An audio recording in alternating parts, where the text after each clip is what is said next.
مرحبا بكم، تابعوا معي.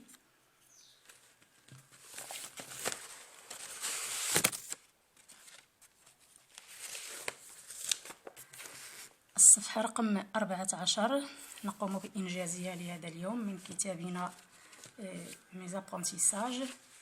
إذن communication et acte de langage. Qu'est-ce que communiquer؟ إذن التواصل وطرق الحوار. ما معنى التواصل؟ ما معنى التواصل؟ Donc, on prend la première activité, observer les images. Que font ces personnages? Donc, ces personnages communiquent. Ces deux-là, ces deux filles se parlent au téléphone. Les deux garçons, là, se parlent avec le mime. Ils sont sourds et muets. Les deux garçons, là, sont en train de jouer et il y a un dialogue. D'accord? On passe. إذا قبل ذلك أشرح هذه. يعني هنا السؤال طلب منا ماذا يفعل هؤلاء الأشخاص في هذه الصور؟ إنهم يتواصلون بالهاتف وبالإشارات وهنا بالألعاب والحوار. إذن نمر هنا إلى الأسئلة. Amine et Fadel discutent, il y a un dialogue. Amine et Fadel discutent, il y a un dialogue. Dans un dialogue, chacun parle à son tour. إذن هنا في هذه الصورة الأخيرة أمين وفاضل يتحدثان. إذن لدينا حوار، ديالوج. في الحوار كل واحد يتكلم بدوره. Quand Amine parle, Fadel écoute. Amine parle et Fadel écoute. La situation de dialogue est une situation de communication. إذن هذه الوضعية وضعية حوار أو تحاور. Quand Amine parle, il est l'émetteur. Il est émetteur. إذن هو المرسل، هو الذي يرسل الكلام. Quand Fadel écoute, donc c'est un récepteur. إذن l'émetteur, c'est lui qui parle. Le récepteur, c'est celui qui écoute. Il reçoit. Il y a le verbe recevoir. Et il y a le verbe émettre. D'accord? إذن هذا المرسل وهذا المتلقي. المستمع هو المتلقي، متلقي الكلام.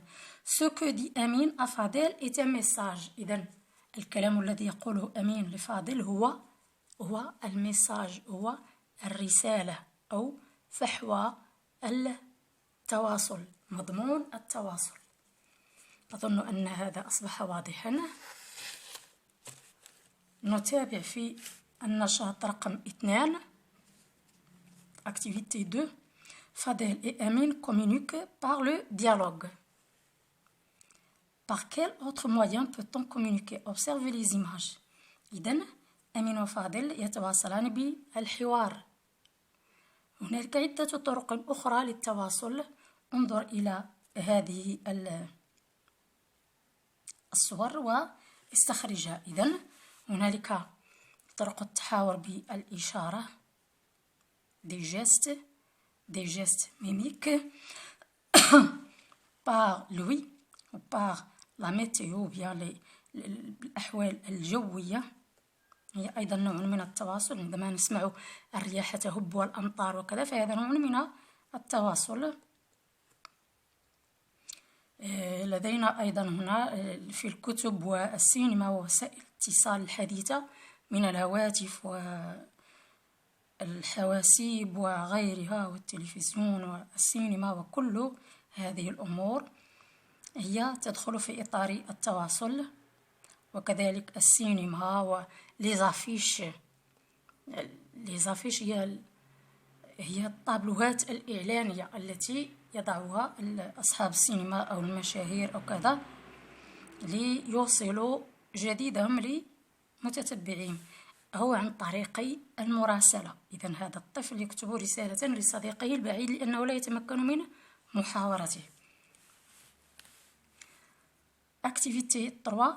indique pour chacune des situations qui est l'émetteur, qui est le récepteur et quel est le message. Je réponds à mon père, le téléphone ne marche pas. إذا هنا طلب منا السؤال أن نحدد من هو l'émetteur المتكلم ولو récepteur المستمع وما هو فحوى الكلام et le message الرسالة.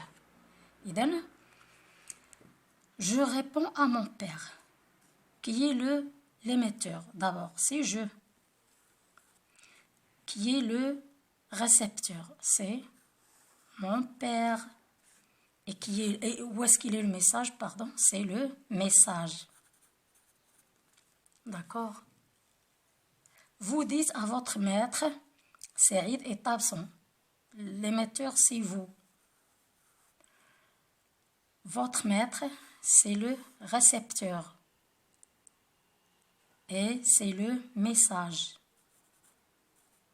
D'accord?